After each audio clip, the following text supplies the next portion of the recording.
Jadi pada pembelajaran kali ini, saya akan menjelaskan tentang bandarmologi. Asal mula kenapa saya menjelaskan bandarmologi, karena di grup nih, sering sekali kita mendengar istilah bandar lagi naikin harga nih, bandar lagi belanja nih, bandar jagain harga nih, atau telek bengek lainnya lah tentang bandar dari orang-orang yang asal mulanya nggak kita ketahui dan tiba-tiba ngomong tentang bandar. Jadi ada suatu kredibilitas yang kita raguin di sana. Jadi sebenarnya benar nggak sih kalau bandar ini pantas untuk disalahin dari segala kedekatan harga, ke pergerakan harga? Kok kesannya kayak ada bapak atau ibu di grup yang tiba-tiba dekat banget dengan bandar? Kok sekarang kesannya semua pergerakan harga jadi salah bandar? Padahal nih, kalau kita belajar di awal banget, kalau pergerakan harga saham itu pergerakannya dari supply dan demand, yaitu permintaan dan penawaran. Nggak sepenuhnya semua harga yang bergerak tinggi itu di manfaat digerakkan oleh bandar. Bisa jadi pergerakan harga saham yang bisa naik tinggi itu karena permintaannya dari retail sangat tinggi, jauh melebihi penawarannya.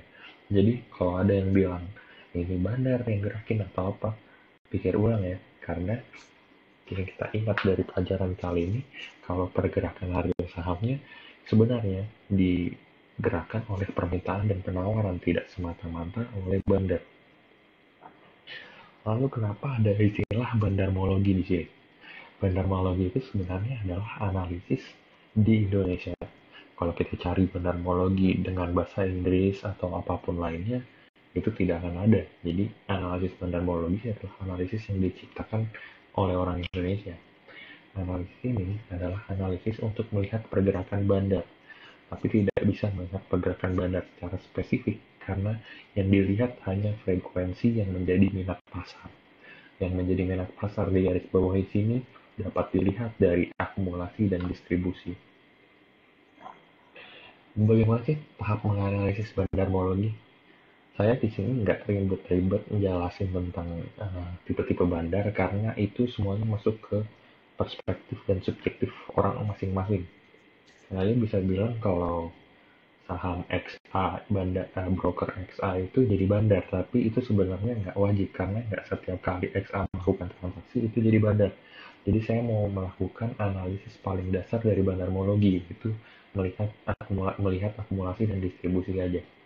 Jadi ada 3 tahap utama di sini, yaitu menghitung net broker summary, menghitung akumulasi atau distribusi, dan menggambarkan grafiknya dan membuat kesimpulan. Kita mulai dari tahap pertama, menghitung net broker summary.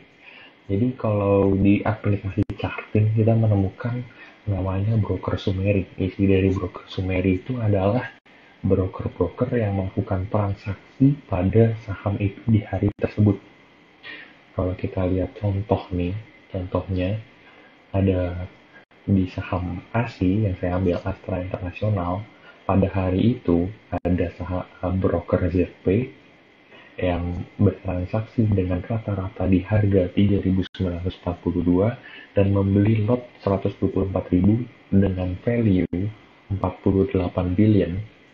Nah, ini ke bawahnya akan detail sekali sampai semua broker yang melakukan transaksi di hari tersebut, tidak terkecuali. Ini yang dinamakan dengan broker summary. Dari broker summary ini akan kita lihat net broker summary. Jadi kalau kita lihat di sini, ZP melakukan buyer. Di ZP melakukan buy, pertama dia strategi buy-nya dengan value 48 billion. Tapi jangan salah, karena ZP juga melakukan sell dengan harga 8 billion. Ini yang kita kurang-kurangi. Jadi kita cuma mau melihat sebenarnya netnya atau bersihnya dia melakukan buy atau melakukan sell. Dengan cara kalau ZP melakukan buy di sini 48 billion dikurangi dengan 8 billion yang dia sell. Jadinya hasilnya adalah net broker summary ZP 40 billion.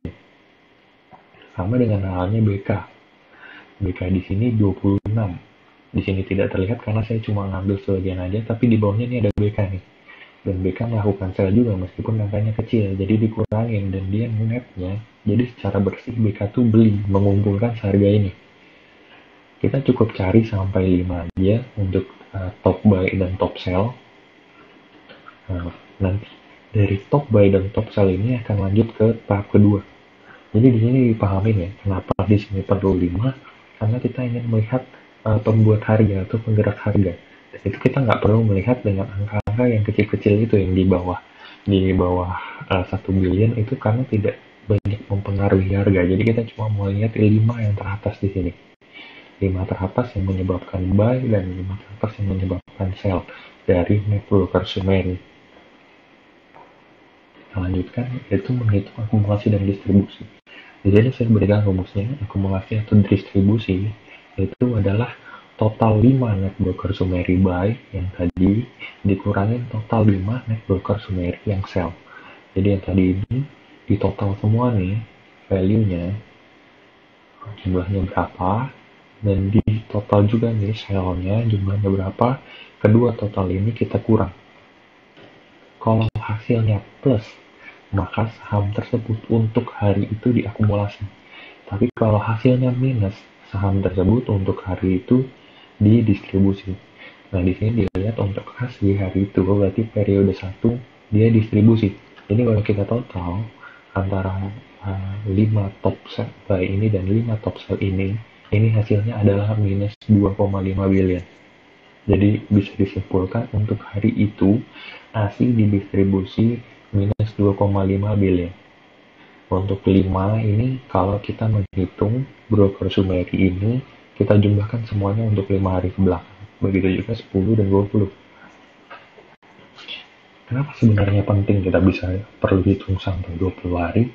Karena bandarmologi ini sebenarnya ilmu untuk melihat analisis secara jangka menengah.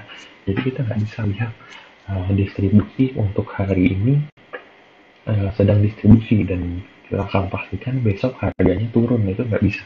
Itu akan lanjut ke tahap ketiga. Tahap ketiga adalah membuat grafik. Jadi kita perlu membuat grafik dari distribusi tiap harinya.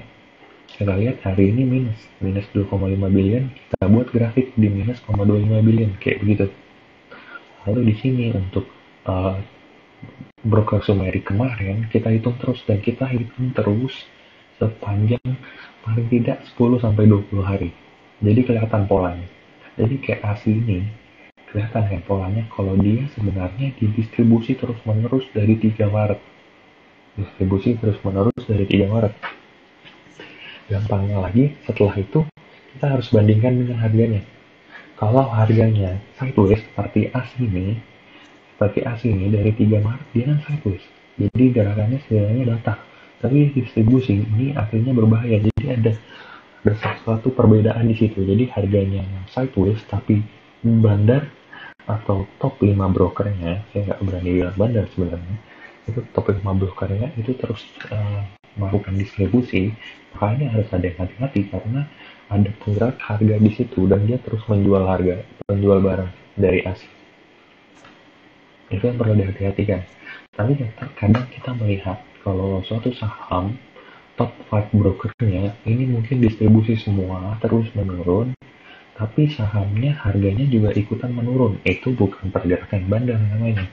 Itu hanya supply dan demand. Jadi memang distribusinya semuanya berasal bukan dari bandar, tapi merupakan dari pemain-pemain retail dari penawaran dan permintaan yang awalnya saya jelaskan. Jadi yang perlu digarisbawahi lagi di sini adalah bandarmologi hanya berlaku jika akumulasi atau distribusi berlawanan dengan harga yang sekarang. Kalau suatu saham akumulasinya tinggi tapi harganya sideways atau turun, beli.